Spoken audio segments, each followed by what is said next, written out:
We're here because free speech is under attack. We're here because people are being convinced that socialism works. We're here because people are being judged guilty until proven innocent. We are fighting back with facts. This is not a safe zone, so buckle up, Buttercup. This is the raw, naked truth.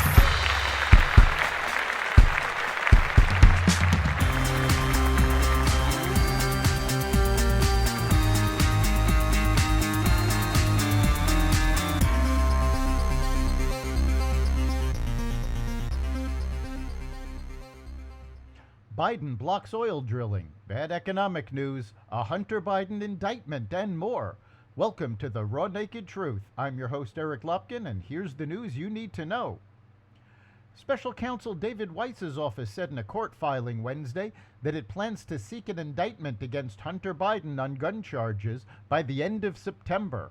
Hunter Biden, President Biden's son, had reached an unprecedented plea deal on the gun count and 2 tax charges, but the agreement fell apart after a judge raised questions about the terms. Under the deal, the president's son would have avoided prosecution on the charge for possessing a gun during a period when he was admittedly using drugs, provided he met certain conditions. Weiss and the Justice Department were forced to prosecute when whistleblowers came forward, stating that the investigation was not done properly due to political pressure by the Biden administration. The court filing was in response to the judge requesting an update on the case, which forced Weiss's hand. Hunter Biden's attorney, Abbe Lowell, said he expected a fair resolution of the case based on evidence and the law, not outside political pressure. Legal pundits have asked the question, what is taking Weiss so long to indict? The gun charge is a simple indictment of about a paragraph. Why is it taking until the end of September? As Saudi Arabia and Russia cut back on oil production, the Biden administration announced it would ban oil and gas drilling in 13 million acres of the National Petroleum Reserve in Alaska and cancel drilling leases in the Arctic National Wildlife Refuge. The move marked the administration's most forceful step yet to block the use of some of the most abundant oil reserves in the country, forcing oil and gas prices even higher. It will not, however, stop the $8 billion Willow oil drilling project that President Biden signed off on in March, which angered climate activists who called it a carbon bomb. Biden said the new protections would help preserve our Arctic lands and wildlife while honoring the culture, history, and enduring wisdom of Alaska. China has barred officials at central government agencies from using iPhones and other foreign-branded devices for work, according to the Wall Street Journal.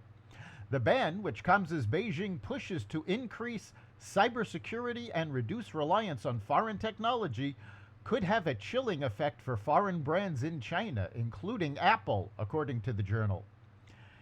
Apple dominates China's high-end smartphone market and gets 19% of its overall revenue from China.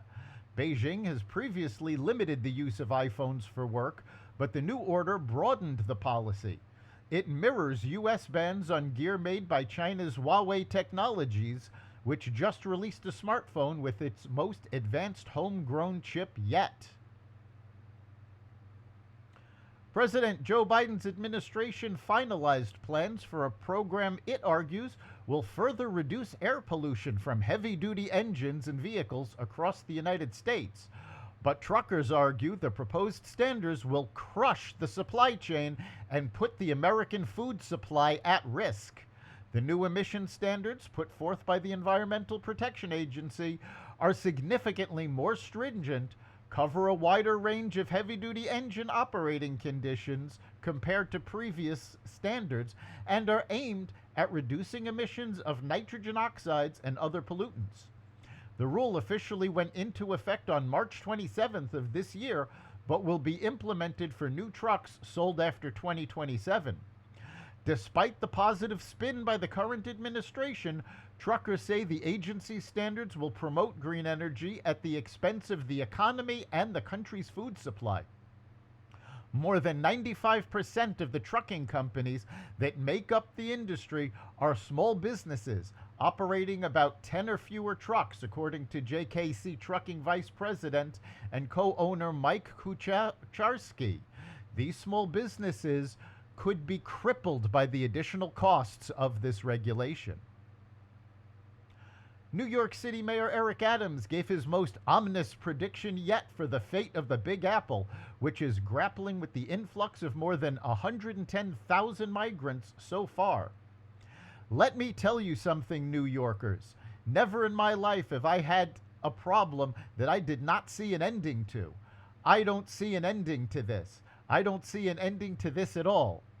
This issue will destroy New York City. Destroy New York City, Adams said during a town hall meeting on the Upper West Side on Wednesday. We're getting 10,000 migrants a month. We had a $12 billion deficit that we're going to have to cut. Every service in this city is going to be impacted. All of us, Adams said. It's going to come to your neighborhoods. All of us are going to be impacted by this. I said it last year when we had 15,000. I'm telling you now with 110,000.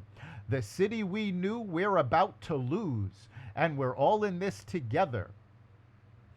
New York City has received more federal funding to deal with the migrant crisis than the entire state of Arizona, despite receiving only a fraction of the migrants that Arizona and Texas have had to deal with. Adams also refused to place the blame with the Biden administration, which has failed to secure the border and has transported migrants to sanctuary cities.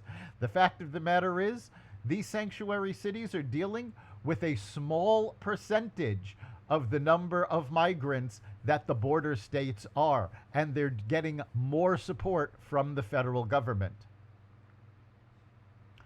Time is running short for Ford, General Motors, and Stellantis to reach respective agreements with the United Auto Workers for new contracts. And UAW President Shawn Fain reiterated Wednesday that his union is ready to strike against any of Detroit's big three automakers that have not made a deal before next week's deadline.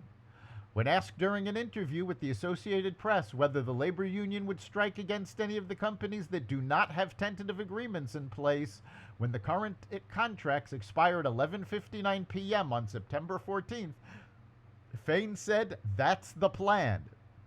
The labor union is seeking a 46% pay raise over the 4-year contract, along with an array of additional benefits, including a reduction of the work week to 32 hours while still getting 40 hours worth of pay for its 146,000 members at Ford, GM, and Dodge parent Stellantis, whose latest offer the UAW rejected last month. That's the Raw Naked Truth. You can catch every episode of The Raw Naked Truth at xvadio.com/podcasts, the Apple Podcasts app, Google Podcasts, Spotify, iHeartRadio, Audible, Amazon Music, and other platforms that respect freedom of speech. We'll see you next time.